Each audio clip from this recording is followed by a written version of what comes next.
Welcome to our second lesson on the character of Mr Birling in An Inspector Calls. In total, we will be looking at 3 characteristics of Mr Birling's character, and today we are focusing on the second, his arrogance. We'll investigate how Mr Birling's presumption of superiority shapes his interactions with his children and society at large. We'll also discuss how his identity as a hard-headed businessman, which he views as a strength, ironically becomes his greatest flaw. By examining key moments, such as his complacent anticipation of a knighthood, we will uncover how Mr Birling's arrogance is both highlighted and undermined throughout the play. Let's dive in! Mr Birling's arrogance is particularly noticeable in his relationship with his children. He assumes a position of wisdom and superiority, making it clear that he believes he knows best. For example, in Act 1, he says to his son, "Just let me finish, Eric. You've a lot to learn yet." This quote demonstrates Mr Birling's arrogance through his use of imperative language and definitive sentences, which suggests that he sees himself as the ultimate authority. The word "just" reveals his frustration with Eric's perceived incompetence, implying that he finds it tiresome to deal with his son's interruptions. Ironically, despite Mr Birling's self-assured tone, his own incompetence is highlighted throughout the speech he insists on continuing. This contradiction shows his arrogance, as his ego and sense of superiority far exceed his actual abilities and wisdom. Thus, Mr Birling is depicted as someone whose confidence in himself is both inflated and unfounded. Secondly, Mr Birling's arrogance primarily originates from his position as a hard-headed businessman, which he considers one of his main strengths. Ironically, this is revealed as his main shortcoming throughout the play.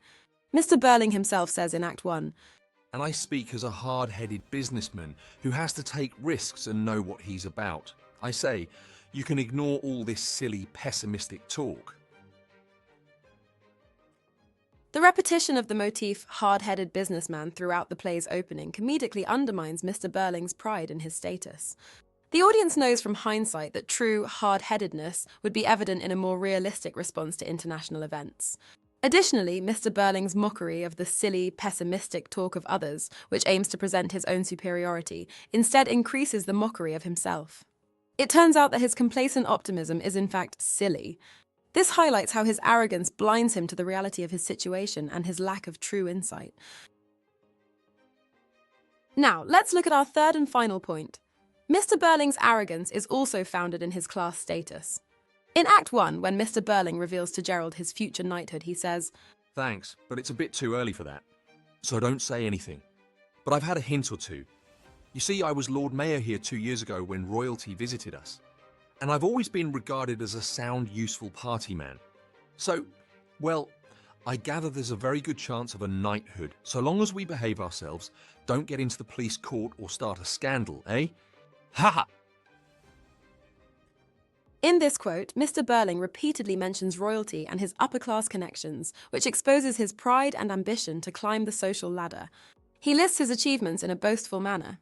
The stage direction, laughs complacently, further shows his smug comfort in his social status. However, this speech also includes a hint of foreshadowing in the phrase, "so long as we behave ourselves," suggesting that his pride might be misplaced. This reveals that his confidence in his status is actually just arrogance, which could be shaken by future events. His word's ironic because he regards the idea that he has not behaved himself as a ridiculous one.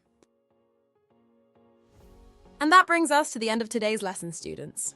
We've delved into Mr Birling's arrogance by examining his interactions with his children, his self-proclaimed identity as a hard-headed businessman, and his pride in his social status.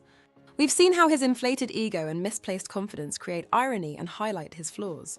Remember to keep revising these key points about Mr Birling's character and how they contribute to the play's themes.